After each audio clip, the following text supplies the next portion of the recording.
Stars. A surprising number of celebrities have worked as spies. During World War II, Josephine Baker, our good sis, regularly attended parties at embassies and consulates in occupied France, where she would flirt with high-ranking schmazzy officials. Because of her celebrity as a dancer, actor, and singer, they ain't get her. The German men would swoon over her, and sometimes when that brown liquor got 'em, they began to divulge military secrets after being plied with alcohol by our clever dancer friend. Baker would later jot down notes and hide them where she hoped no one would find them. In her underwear, in her 1977 autobiography, Josephine, she wrote how those secrets were snugly in place, secured by a safety pin, unquote, so they could be carried past checkpoints and delivered to the French resistance. So is that what that little pocket in our underpants is for? Stowing written secrets? Smuggling them to the French resistance? I guess our local French resistance would be up in Quebec, Canada. Shout out to Montreal. The American-born performer was one of the surprisingly large number of celebrities involved in espionage during the 20th century. This group included escape artist Harry Houdini, baseball catcher Moe Berg, I've never heard of him, movie actress Marlene Dietrich, spy novelist Ian Fleming, I believe it, chef Julia Child, and Hollywood heartthrob Cary Grant. Yes. Quote, when it comes to spying, celebrities have the ability to hide in plain sight, said Amanda Olka, director of adult education at the International Spy Museum. Wow, I might have to go there in Washington, D.C. Quote, they can get close to people who usually want to talk to them because of their fame. They often find out things that real spies would have difficulty in learning. I believe it. Baker, who was African American, moved to Paris in the 1920s to escape the racism she encountered at home.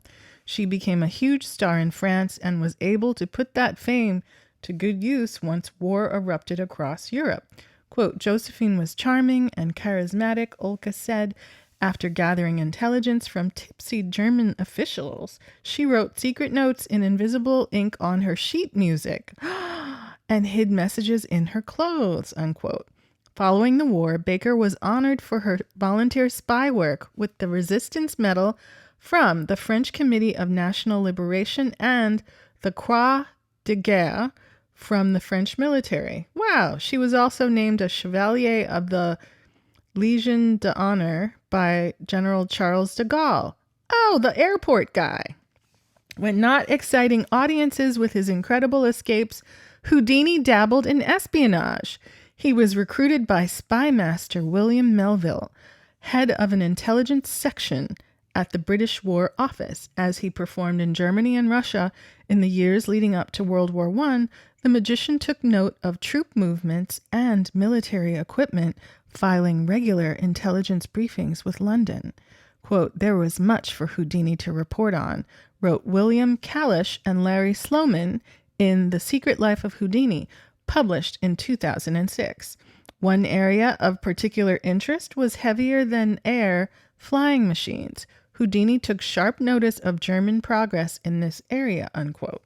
One of the more unusual celebrity spies was Berg, a Major League Baseball player from 1923 to 1939. He was primarily a backup catcher, but excelled elsewhere. He spoke 7 languages and had graduated magna cum laude from Princeton University. Wow! During World War II, the retired catcher joined the Office of Strategic Services. One does hear things about Princeton and espionage.